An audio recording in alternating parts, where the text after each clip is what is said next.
Good morning. Welcome to our Mesothelioma UK interview.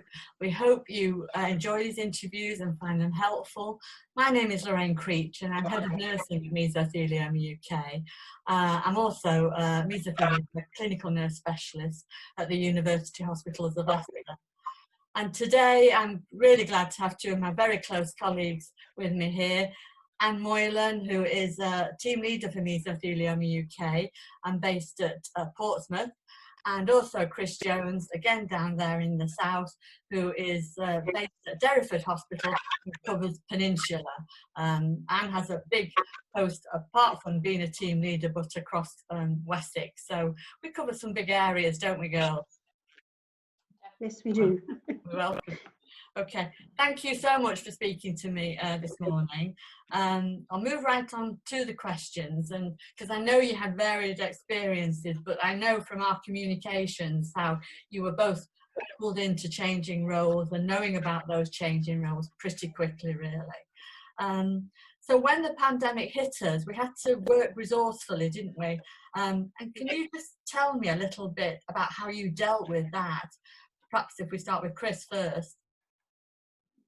Yeah, when it first hit, I think in common with almost everybody who worked in the health service, none of us had any idea what was coming. So it was like the tsunami, like standing watching that wave go out and not really knowing what was going to come back and whether it was going to overwhelm us or not. And the only point of reference we had was what had happened in Italy. So I think rapidly every trust took that on board, and there was massive changes happening in every hospital, and it was really unsettling for a while. I don't think any of us slept properly. Nobody knew what the future held. The thing that I focused on, the thing that worried me most was not having to deal with people who were dying or having those difficult conversations, because we were used to that. It was just going to be the sheer volume that we were anticipating, and whether or not the me that came out at the other end of that was going to be the me that came into it, or whether I would be irrevocably changed by it all. So, and then on the top of all of that, we had all the upskilling that we had to do in order to be able to go onto the wards and help our colleagues and whatever came. Plus, we were carrying the caseload of people who all had respiratory problems for a pandemic that caused respiratory problems. So we were dealing with a lot of scared people in the beginning. So, you know, there's just lots and lots of changes. So from my perspective, what kept me sane through all of it was my team were not redeployed, and they were with us, you know, so we've all been through it together, and coming into work actually kept some normality. So I know you weren't redeployed, Chris, but you were ready for redeployment, weren't you? And I think absolutely, yeah, we all were, you know, we were skilled up for redeployment, but the tsunami that was never actually hit us in the peninsula. So life, it was difficult in a whole new normal, and dealing with phone calls and Zoom and all of that, but we were always together doing that in the office, so we were able to support each other through some of the harder times. Anne, what would you say about those times? I would very much agree with Chris, to be honest with you. The hospital swung into action really, really quickly. Lots of changes, lots of upskilling. Unlike Chris, I was redeployed to a respiratory ward for a day a week, which was a pressure, trying to do your own job in 4 days and then a day out trying to help up there as well. Not exactly in my comfort zone after 21 years, I have to say. So many changes, so much tech now, everything is done by machines, and there was a lot of learning that had to go on before we felt kind of able to go on. But again, like Chris, you know, we weren't overwhelmed, and I think in the end I only did about 5 shifts on the ward, because actually with everybody else who was redeployed, the staffing level up there was more than adequate. I think, well, people have heard me say this over and over again, but in our roles now, we know more and more about less and less, if you see what I mean, because we are so specialised.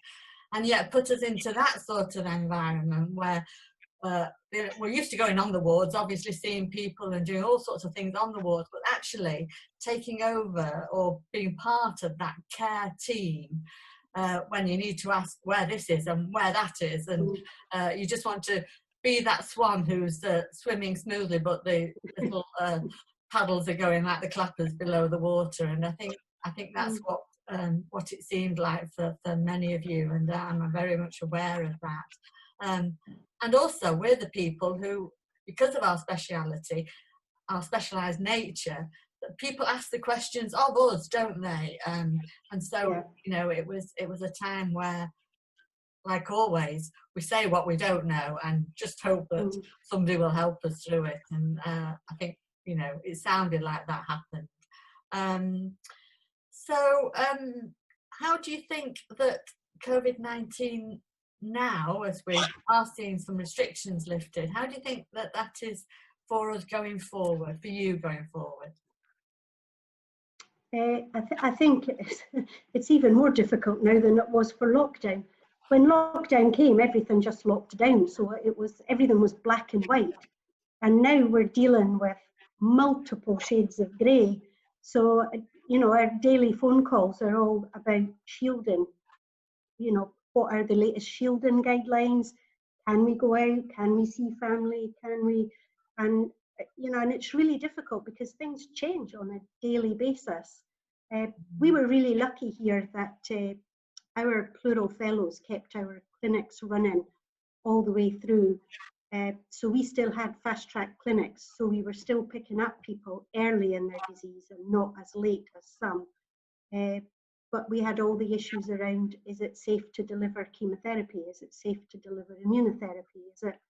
And so we've got people who we put it on hold to get them over the initial pandemic, who are now all really keen to come back. And of course, we've got the backlog of CT scans, haven't we? And getting them all safely through testing, and, you know, hoping to God that we don't have progressive disease and that we can just pick up where we left off. So I'm finding this much more stressful than I did 12 weeks ago, to just try and get people back into some sort of system. I don't know about you, Anne, but... Yeah, I mean, our team was more depleted than I think yours was, Chris. We had a nurse whose background was intensive care, so she went to high care, respiratory high care, full time, and two of the rest of us were on the wards a day a week. So I was supporting the lung cancer team at the same time, in a small way, as well as sort of doing my job. But I think you're right, the shielding, the questions, it was all right for the first few weeks. People seemed to cope really well, and then a few weeks in, the mental health side of things got really difficult. And I think people were phoning to see, what can I do? And of course, advising them is so difficult because we didn't really know. We don't know a lot about this disease still. We know a lot more than we did, but we still don't know a lot. And it was about helping people come to a compromise almost of what was right for them and what was right for their families, but keeping safe. I think what I found most difficult is actually not seeing patients face to face. The not seeing it, it's really, really hard to judge somebody's mental health by telephone or even by Zoom. And I was saying to Lorraine, so I didn't see one of my patients, and he tried to commit suicide. And you know, had I been able to see him, I would have picked that up, I think. I would have realised just how much he was struggling. But to have only dealt with him on the telephone was awful. So, you know, I think mental health has become such a huge issue for us now. Yeah, I think we're so used to being alongside people through the difficult times and through the good times, aren't we? So, you know, when that CT report comes through and it voice people, you know, I think we see that sort of thing. But not being able to be alongside somebody, even just to show that you're alongside them, in physically, I mean, and that will go forward for a long time, I think. You know, social distancing has meant that our roles will change for a long time to come, I think. And you know, we will have to be resourceful how we go about that. But also just think about the restoration, like we were talking about the reassurance some people need to come back to the hospital or even to have a CT scan, and whether they'll be safe. And what would you say about that?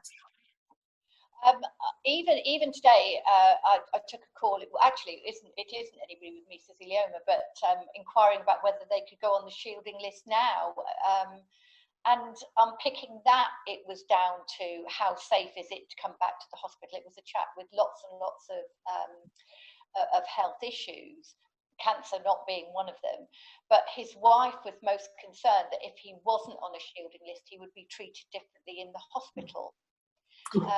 Able to reassure them that that wasn't going to happen. But when you explain to people that, you know, the waiting room doesn't look like it used to, there are only about 8 chairs in there now, that we're calling people from their cars for their appointments, and only bringing people in when we really need to. We're lucky we've got a CT scanner outside of the hospital, so we're using that for people as well. And I think they're really pleasantly reassured when they come that it is so calm. It is so easy to kind of manage things. A patient said to me this morning about the mask. Now that we have to wear masks all the time, that's really difficult. People not being able to see your face and your expressions. I think worse than not, or as bad as not being able to touch them, is them not being able to read your. Exactly. Yeah. So we've got some changes going forward, folks, haven't we? We have. What are your comments on going forward? We've kind of done a bit of a straw poll with patients, because I think, you know, a lot of us were really uncomfortable with breaking bad news over the telephone. So, and it's never sat right with me. But there's a lot of people actually are happier to receive that news over the telephone, because they then don't have to walk through the hospital. You know, they're surrounded by their family. They're not strangers in a strange land, really. So I've been surprised by that, just by how many people actually take it better at home than they do. And I just wondered now if that's our need to be in front of somebody, or if it's their needs we've been addressing. So I think there's maybe a research project in that, should we be looking at the best way to break bad news, because we've always assumed it's better face to face. But you're right, in these times when people have been reluctant to come into hospitals, we've had to adapt to that, and actually it hasn't been as bad as we had anticipated. I mean, like I say, we were really lucky here. We've got no COVID patients in the hospital at all at the minute. So to explain to people that it's safe to come in, it genuinely is safer to come in here than it is to go to Tesco's. So, you know, we've been, and they have re-altered everything around here, rejigged everything. So, and now we've got the mask stations at every entrance as well, so people can pick up masks on the way in. I presume there's still no hospital visiting, or is that no? And end of life you can come in. So when my long-standing meso patients died over the weekend, and his sons were with him from Friday to Sunday. Cool. So that is obviously vitally important. Anne, any further comments from you? I think I didn't have anybody in the hospital during the absolute crisis. A few have come in for various reasons since, but no visiting is really hard. I think it's got to be harder than being at home shielding, hasn't it? Because you know, definitely. So I've spent quite a bit of time running up and down to the wards just to support people while they've been in as well.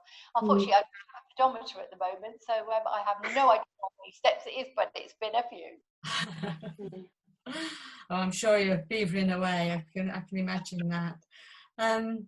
And for us as nurses, as mesothelioma UK nurses, we've tried to keep ourselves so close and so up to date, which I've been really grateful for. Would you say anything about the way we come together? I've always felt really supported throughout the whole thing. I've had regular emails from Anne, who's made herself available, you know, if any of us need to speak. We've had your quizzes, Lorraine, which has brought us all together. you know, and the WhatsApp group has been amazing. So if any of us have struggled, I think we've had access to some incredible support. And I've had access to support here as well. So the other thing, backtracking, is both of you sent letters to your patients, I think, didn't you, to let them know that you were there for them, which is another thing, you know, I'm sure when that came through the post, even though the post was a bit haphazard for a few times. Yeah, for a while. Yeah. I kept getting a 6 o'clock delivery about once every 5 days or something like that. But thanks to the postman, they kept us going. But yeah, I think, you know, that was another way of trying to keep people informed, wasn't it? We set up a weekly, so the support group, you know, I think a lot of them, because they've been around quite a while, a lot of my patients, they really missed that support. So Julie and Helen, the two trustees, set up a weekly COVID drop-in meeting, and we've never had less than 30 people on there. They've dropped in every week. Really just to about that. Just to support each other. So and I've popped in for half an hour or 40 minutes every week. Yeah. But they've been on there for hours. Yeah. So to go to weekly, I think, you know, it looks easy, doesn't it? But there's a tremendous amount of work goes into that. Yeah, it's been good, because like Anne, I've been up and down to the wards for people who've been in, just so that, you know, taking books and magazines and fruit and picking up the washing and handing it over to the relative at the front door. And yeah, the role of a clinical nurse specialist, hey, but, but there we go. Tomorrow we will be having our Mesothelioma UK Nurse Forum, where we all come together, so I can't wait to see almost 30 of us now tomorrow. How we manage that, it'll be like chaos on Zoom, but we'll do our very, very best. Thank you for speaking to me today. I can't thank you enough for the value that you both bring to Meso UK, and I hope people enjoy this interview, and I will see you tomorrow. But stay safe and stay well. Thank you. And you.